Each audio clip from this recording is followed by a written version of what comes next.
Hello and welcome to my YouTube channel. In this video, I'll be going over my TBR for the month of June as well as what I've been able to read so far. It is so wild, we're almost halfway through the year. I don't know how time just flew by so fast, but anyways, I had a really active month of reading last month that ended with me reading 47 books. I recorded a video on that if you haven't been able to watch it, and that led to me meeting my reading goal for the year. As a result, I plan to take things a little bit slower and just focus on my overarching goal, which is to read every day. And as much as I love to pretend that I can read absolutely every book in the world through sheer effort and grit alone, freeing up some of my reading time will also allow me to invest some more time in other things that I'm interested in and dipping my hands into at the moment. So with that being said, I think it should be pretty obvious that reading that many books is not the standard for me, and I'll now go over what I've read so far this month. Starting around April, I had a very voracious appetite for reading that lasted into May, and it hasn't completely tapered off, but a combination of deciding to slow down a little bit and a summer flu that took me out for about a week at the beginning of the month led to me not reading as much as I would have liked to. As of the time this is being filmed on the 17th of June, I have read 9 books so far. 6 of them are manga volumes, and I'm currently 10% into the book I'm currently reading. So the very first set of books I have here are books 1 and 2 of Golden Terrace. You'll also see it translated in the English format as Golden Stage, Golden Platform, Chinese name Wang Jin Tai by Sanggu Bimbai. I have books 1 and 2 of this here, and the genre is Danmei. These are Danmei novels that are my recent obsession. You've probably seen a bunch of them on my other book reviews. I have loads of them to go through, but the reason I decided to read this one specifically this month is because it's a very short story in comparison to some other ones that I own and are on my TBR list. I'm looking at you, TGCF and Arha. This is a completed story, and it has just these 2 books.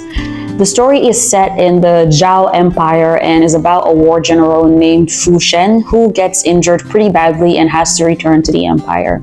But on returning, he learns that the emperor has conferred a marriage for him with another man, which was not entirely unusual at the time. Male marriages were allowed for people of high status and nobility, and the book does go into a little bit of how that came to be. So the problem with this marriage is that Fu Shen's spouse is his political nemesis, the imperial investigator of the Fei Long Guard, Yan Xiaohan. And in spite of the political differences between the 2 of them, they both eventually start to accept each other's presence as a newly married couple. And just as they start to adjust to their new reality as a married couple, it becomes apparent that there's a mystery behind the attack that injured Fu Shen. That mystery begins to unfold, and it unveils all kinds of dangers that threaten the peace of the empire. Now, before I give my review and thoughts on this story, I want to start by mentioning some things that I liked and didn't like about the books. They don't necessarily change my rating of the series, but I just wanted to share them. Starting with what I liked. I mentioned this earlier, but this is a short and sweet series compared to other very long stories that I've seen in the Danmei category. So it cuts right into the thick of things in the story. The arranged marriage trope is not exactly a novel idea, but I think the romance was handled really well in combination with the political subplots of the story. And for what I didn't like, there was quite a bit of world building in both of the books, which meant there were lots of characters, factions, locations, and all of those other stuff. But the glossary, if you can even call it that, does not give a lot of details on any of those things. And I guess the reason this stands out to me is because all the other physical Danmei novels I own and I've read so far were published by 7 Seas Entertainment, and they all have a very, very rich glossary of characters, factions, locations, all that stuff that a reader can easily refer back to if they get lost in the story, as one can in stories like this. So that was what I liked and didn't like. And lastly, this is not a criticism as much as it's something that I just noticed while reading the book. The text in some portions of the story were pretty poetic, and that took a little bit of getting used to, especially for a fictional book. I don't know if that's from the original text in Chinese or that's just the way it was translated over to the English language, but coming from some easy flowing writing in other Danmei novels I've read, it took just a little bit of getting used to. It's not like a terrible read or anything, it's just something that stood out to me. Now for my review on the book, I will rate this 4.5 stars. The only reason why I'm shirking 0.5 stars is because I might have to do a reread to fully grasp some portions of the political subplot that sometimes just flew over my head because I couldn't remember who was who. But now that I'm aware of that, whenever I do a reread of the story, I'll actually go ahead and create my own glossary of all of those things so it can really elevate my enjoyment and understanding of the story. So the books were heavily focused on the two main characters and their arcs, and there was very little attention paid to the side characters, which is understandable given the length of the story. But even so, I thoroughly enjoyed the way that both main characters were developed. For me, in stories in general and the plot behind them, they're just great, but the character arcs that flesh out those characters, that's where I find myself focusing on for the most part. It helps you build a connection to the story that goes beyond it just being a good book or a good story that you read. The romantic setting of the story is one of an arranged marriage and forced proximity that has the tendency to be sweet, especially with an enemies to lovers premise, and you got just that with the two main characters in this book. They're both very strong and ruthless characters with a lot of history that added to the underlying tension and chemistry between the both of them, which is what we all enjoy in enemies to lovers stories like this. And for the political subplot, I thought it was also done really well, and there were specific parts of it that stood out to me. So in this story, you have an emperor who has made it to the throne through somewhat nefarious means, a war general who fights for the country, Fu Shen, and an imperial investigator who only bows to the emperor.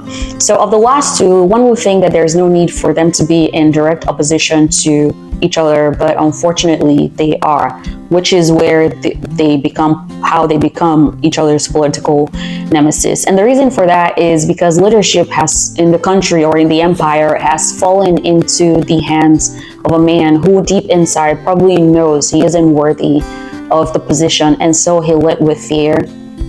The result of that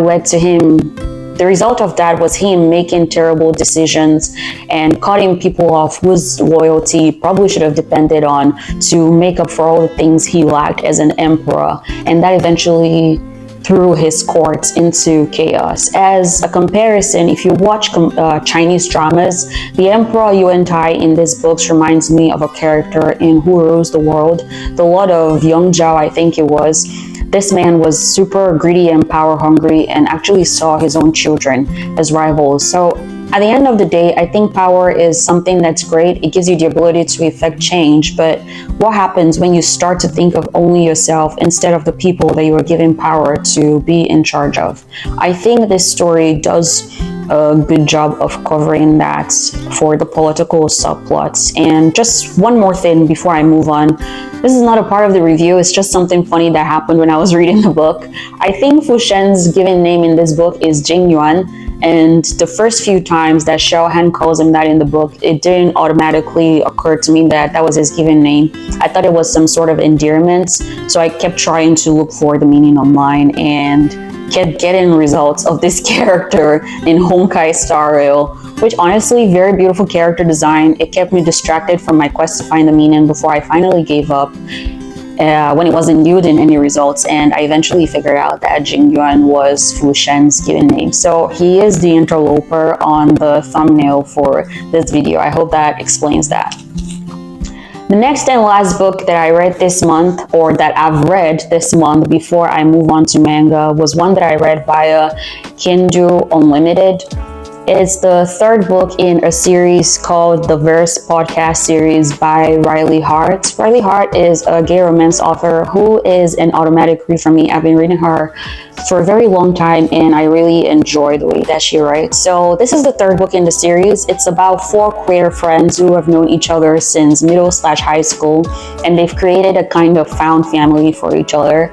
The name of the series, the Verse podcast, is based on a queer positive podcast that they all start together in the book, and each one of them has a moniker on the podcast. The first book was about the loner Declan.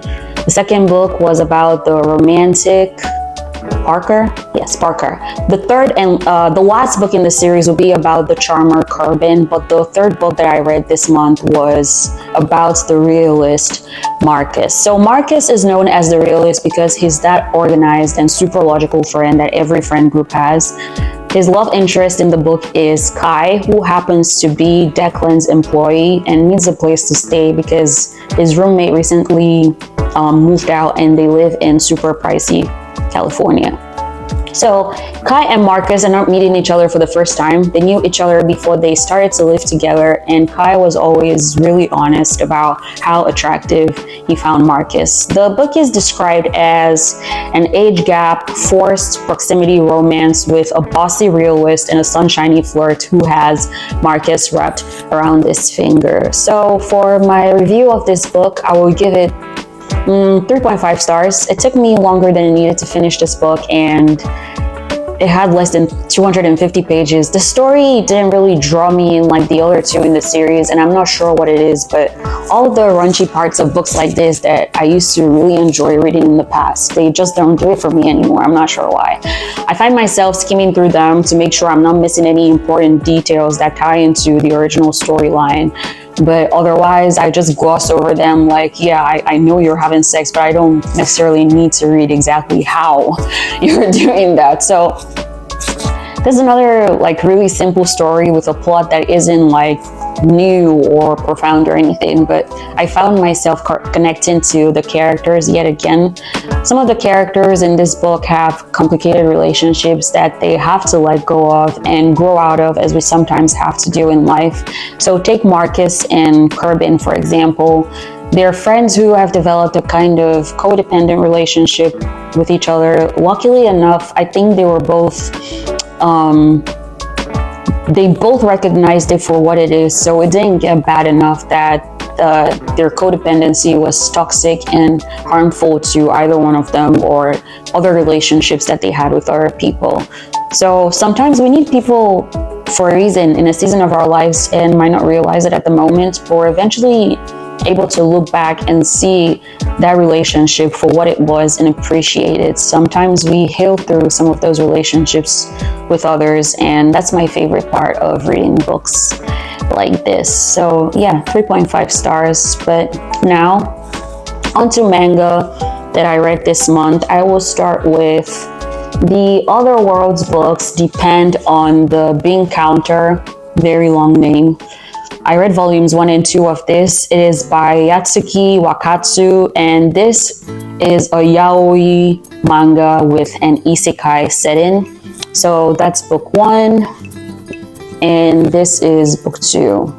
Seeing as I just read the new volume, I think it's obvious that this is a new series that I just started this month. I liked the first volume when I read it way in the beginning of the month, so I thought I bought the second one as well. And there's a chance that I might be completely wrong in this, but this is the first yaoi with an isekai setting that I can remember reading. The story is about an accountant named Kondo Seiichiro, who is a workaholic in modern day Japan. It's important to mention the fact that he works in modern day Japan because it ties into the isekai portion of the story. So one day on his way home from work, he hears a scream and does the right thing by tracing the sound of the scream to help who it came from, only to find a young girl being dragged through a portal that we later realize is a portal to another world. But he doesn't know that at the moment and tries to help her, but he gets pulled into the portal as well. So this is where the isekai portion of the story comes in. The girl is a holy maiden that was summoned to a kingdom called the Romanic Kingdom that is home to the demon forest. So once every 100 years, the woods in this forest release a miasma that spreads through the country, and it spreads a plague. And the only person who can purify the miasma is the Holy Maiden, who has the special powers to purify it.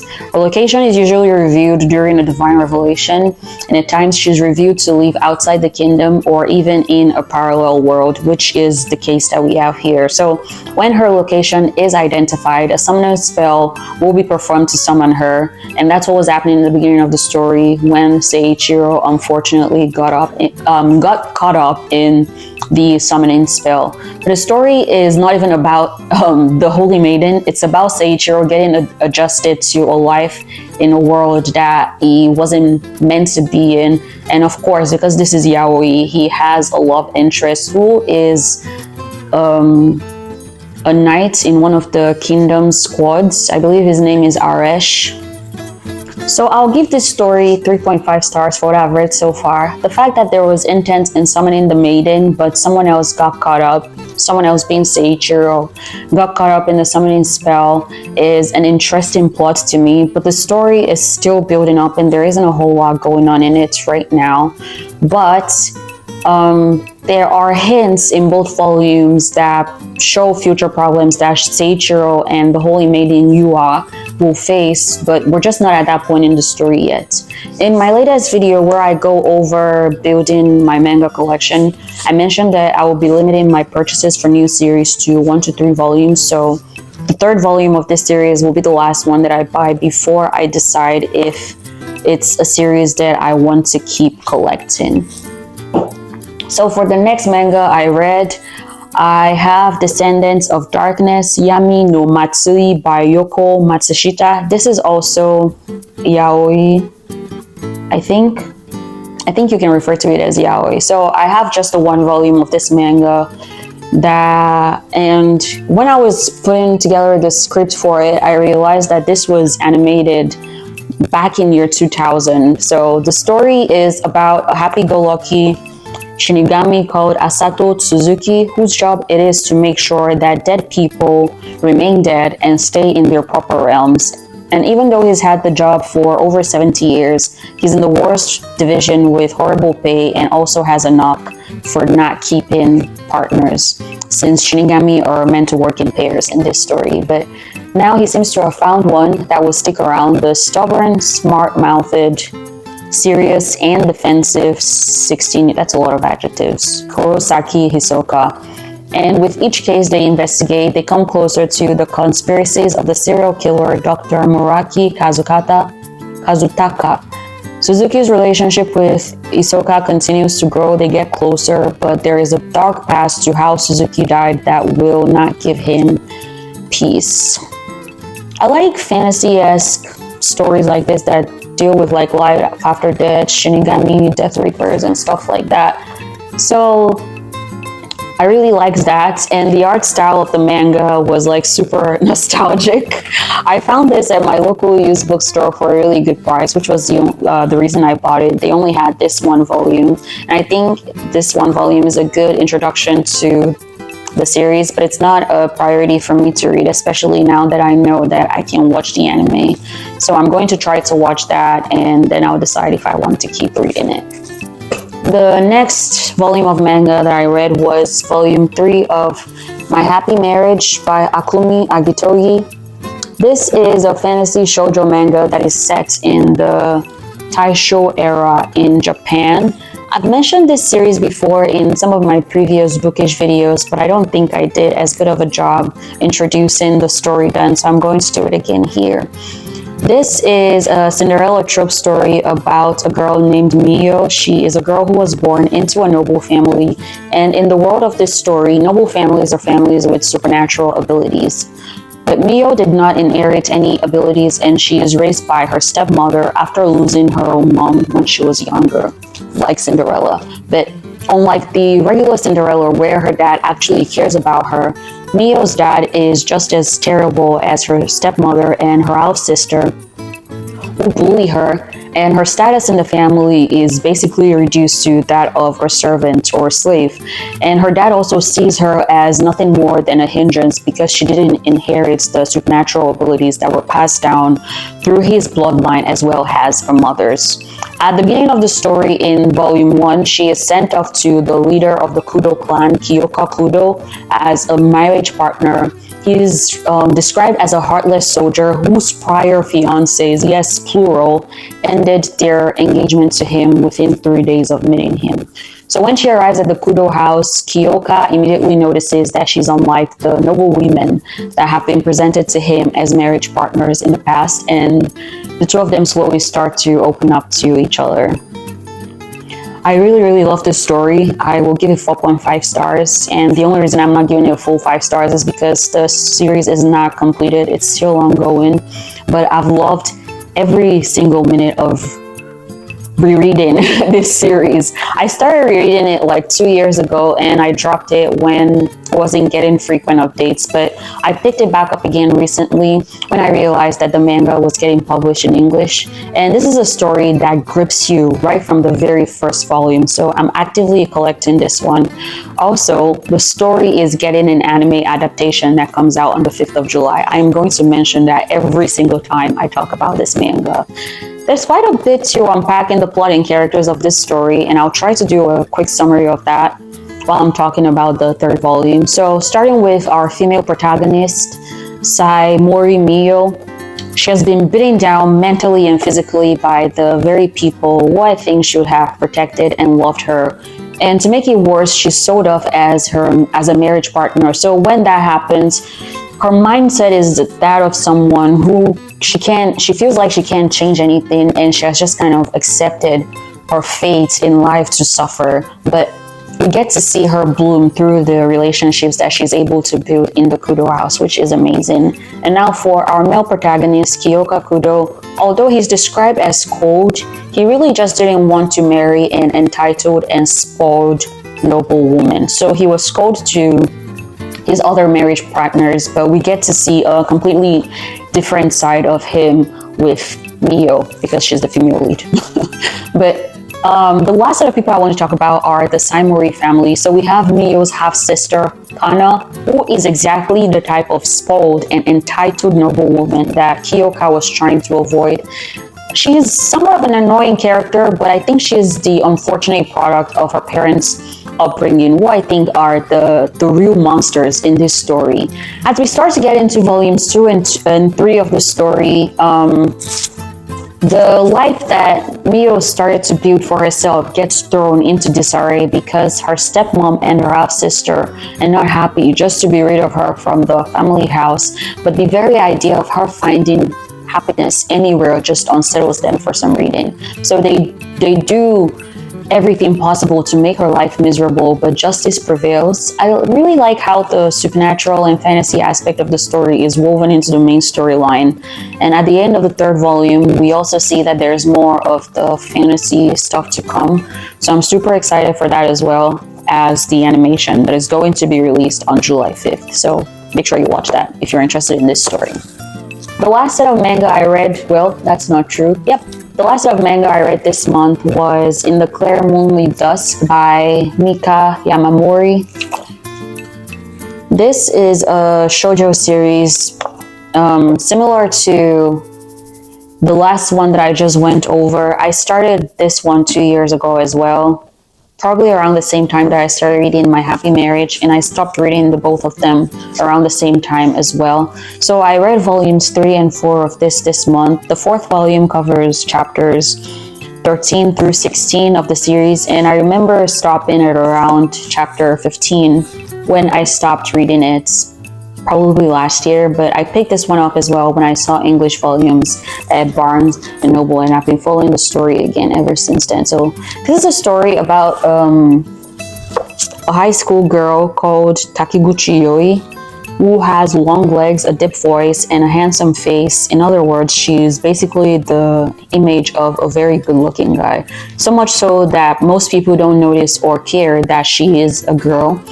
And in fact, she's referred to as a prince in this story. So she is good looking, extremely charming, and carries herself with an air of confidence that makes the nickname stick and pretty much make her give up on being seen as anything other than a prince or a handsome guy. But all of that changes when she meets her senpai, Ichimura Kohaku, who is the only person who has really seemed to see her as the true image of herself, which is a girl. So I'm going to give this series 4 stars. The story is your typical high school shoujo story that I just really don't get tired of. I might change my mind if it gets too dramatic and angsty, but going by the mangaka's other stories that I've read, I don't think that's going to happen. But I'm not giving this series 4 stars just for the story. I think it also has a super attractive art style, which you can probably see from the cover.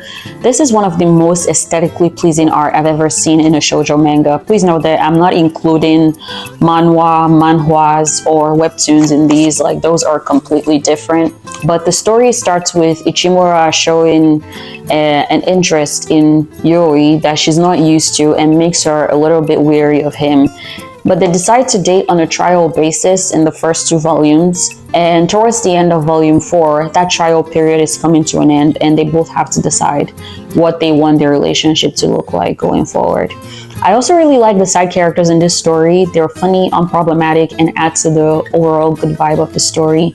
Ichimura is definitely very attractive, but personally, I'm drawn to dark-haired characters, so I really love his friend Shun and Yoi's dad. Yo, I know that's unnecessary information, but it's just something I wanted to share. But anyway, this is another series I'm actively collecting because I really like it and the art style is pretty. So that's the last manga that I read this month. The very last book I have here is The Silent Patience by Alex Michailidis. This is a psychological thriller about a woman who murders her husband and then she doesn't speak again after doing so. This is one that I'm currently reading. I would have liked to finish reading it by the time I was doing this video, but I haven't. I'm only about 10% into it, as you can see. But I'm intrigued so far and I'm enjoying the story. I'll go over it some more and review it at the end of the month with the other books that I would like to read this month that I'll go over as well right now. But I'm going to get rid of this pile and replace it with the other books I would like to read this month first. Okay, for the other books I would like to read this month, this is definitely a larger pile than what I started with. I will start with the manga that I would like to read. And those are Paradise Kiss by Ai Yazawa. I watched the anime of this a very long time ago and I just never read the manga because the anime covered the entire series, but I have the 20th anniversary edition here and it contains all the 5 volumes of the manga, so I would like to read that, as well as Wotakoi. I just bought the box set earlier this month and I'm super happy about it. I love this anime and manga so much. It just makes me so happy. I watched the anime back in 2020 when it first came out, but I never really got to reading the manga. So I plan to read all of the manga starting from the very first volume, even though I just rewatched the anime. In fact, I already started reading it. So yeah, that's the next manga I would like to read. The very next set of books I have here are non-fiction books. I usually have a goal to read at least 1 non-fiction every month, and originally I'd set out to read Outliers by Malcolm Gladwell. But the other book that I have here is Natasha Lun's Conversations on Love, which was recommended by a friend, so I'm planning to do a buddy read with her. I would like to read both of them, but I'm going to focus on reading this with my friend, and if I cannot read Outliers, I will just be satisfied with that. For the last set of books I would like to read, they are Danmei novels. So I have MDZS here, Modao Grandmaster of Demonic Cultivation, as well as Remnants of Filth. I wasn't sure which one of these 2 I wanted to read, but after putting some thought into it, I think I'm going to go with MDZS. I recently bought the last and final volume of this series because the 5th volume came out, I think it was last month, and I bought that, so now I have all 5 books in the series and I don't have to worry about completing the story online. So That's the reason I'm deciding to read this. As for Remnants of Filth, the only reason I'd plan to read it is because it's set in the same universe as Arha, and I read Arha last month, but this is only one of 2 books, and I'll have to wait until October for the release of the 2nd volume if I read the 1st volume now. The other thing is, a lot of online readers say that this makes Arha look tame, which is crazy to me because Arha was an emotional trip. So I'm going to be reading MDZS instead of this, and I'm just going to focus on reading however much of it I can read this month and continue reading the rest of it next month. I have just the first 2 volumes here. I'm guessing that's probably the only thing I'm going to be able to read. So that pretty much wraps up my June TBR and my reviews of what I've read so far. I'll be back at the end of the month to review the books I've read in my TBR and also to go over my book purchases for the month. Going forward, I plan to stick to that format for my Bookish videos, so stay tuned for those. And whatever day you find yourself watching this, make it a great day. Bye.